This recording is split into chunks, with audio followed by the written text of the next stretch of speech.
In a vast and wild jungle, where the trees touched the sky and the rivers sparkled in the sunlight, lived a small lion cub named Bubby.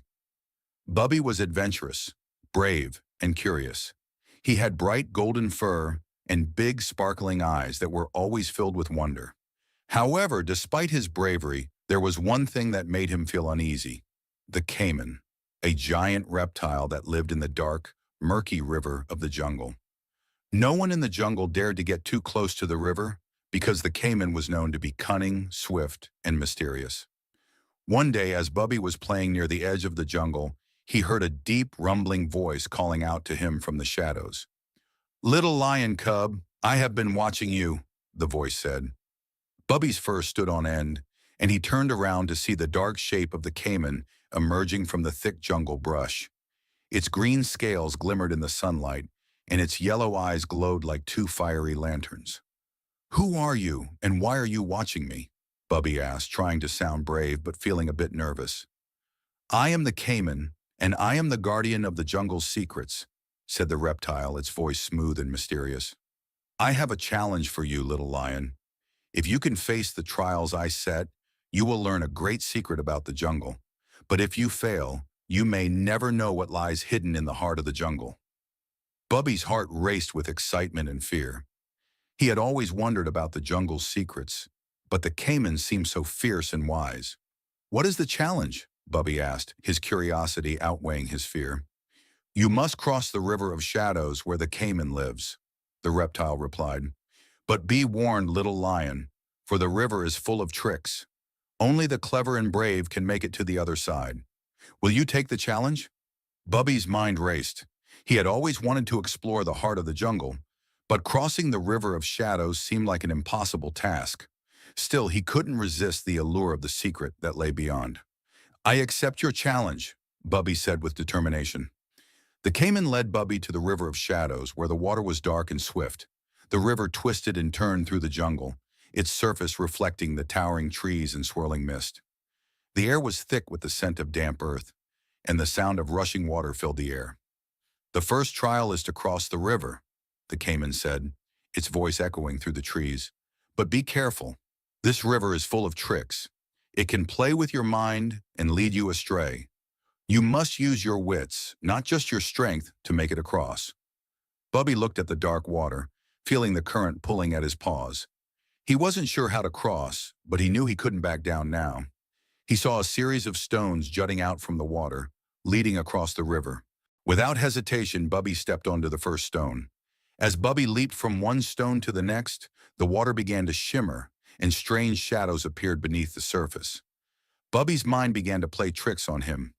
He saw a shadow of a giant crocodile in the water, its mouth wide open, ready to snap. Bubby froze in fear, but then he remembered something his mother had told him. When the world seems confusing, take a deep breath and focus on what's real. Bubby closed his eyes for a moment, took a deep breath, and focused on the sound of his own paws tapping on the stones. He opened his eyes and the shadows began to fade. With renewed confidence, Bubby continued across the river, his paws steady and his heart calm.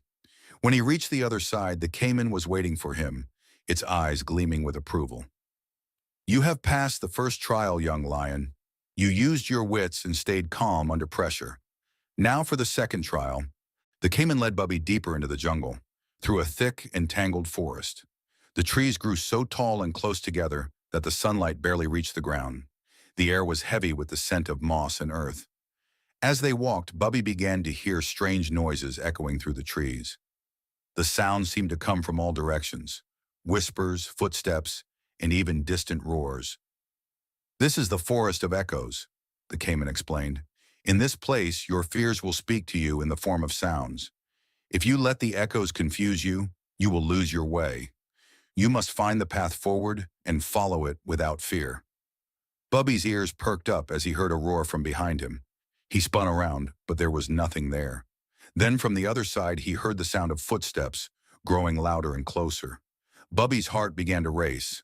Was it the Caiman, or something worse? His paws trembled as he took a step forward, but the footsteps seemed to follow him. He remembered what the Caiman had said. This was a place where fears took shape and sound.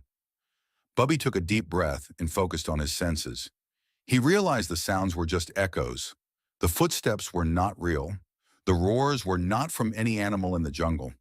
Stepping carefully, Bubby closed his eyes and let the sounds fade into the background. He followed his instinct and kept moving forward, trusting his heart and his senses. As he walked, the sounds began to disappear, and soon he saw a path opening before him. When he emerged from the forest, the Caiman was waiting once again. "You have passed the second trial, little lion. You were not fooled by the echoes. Now, for the final test." The Caiman led Bubby to a dark cave, its entrance covered by thick vines. The air was cold and damp, and the darkness inside seemed to swallow everything around it. The Caiman turned to Bubby and said, "This is the Cave of Shadows. Inside you will face your greatest fear. You must enter the cave, confront what you fear most, and return to the light. Only then will you truly understand the secret of the jungle." Bubby stood at the entrance of the cave, his heart racing. He had faced many challenges before, but this one felt different. He wasn't sure what he was about to face, but he knew it was something that would test him like never before. With a deep breath, Bubby stepped into the cave. Inside, the darkness seemed alive. Shadows moved across the walls and strange shapes appeared in the corners of Bubby's vision. He felt the ground beneath him tremble. Then out of the darkness, a giant shadow lunged at him, and Bubby froze in fear. The shadow was tall, dark, and menacing, its eyes glowing like fire. But Bubby quickly realized that the shadow wasn't real. It was a reflection of his own fear. Bubby closed his eyes, took a deep breath, and stepped forward, pushing past the fear. When he opened his eyes again, the shadow had vanished, and the cave was bathed in soft, golden light. The Caiman was waiting at the entrance. "You have faced your greatest fear and emerged victorious, young lion. You have learned that true courage is not the absence of fear, but the strength to face it." The Caiman smiled, and with a flick of its tail, the vines parted, revealing a hidden grove beyond the cave. The grove was beautiful, filled with sparkling flowers and trees that hummed with magic. The air was filled with the scent of sweet fruit, and the jungle creatures danced and played in the sunlight. "This is the heart of the jungle, Bubby," the Caiman said. "The secret is not just in the land, but in you. The jungle reveals its secrets to those who are brave, wise, and true to themselves. You have proven yourself worthy of this knowledge." Bubby smiled, his heart filled with joy and pride. He had faced his fears, used his wits, and learned that true courage comes from within. From that day on, Bubby was no longer afraid of the unknown. He knew that no matter what challenges came his way, he could face them with bravery, wisdom, and a calm heart.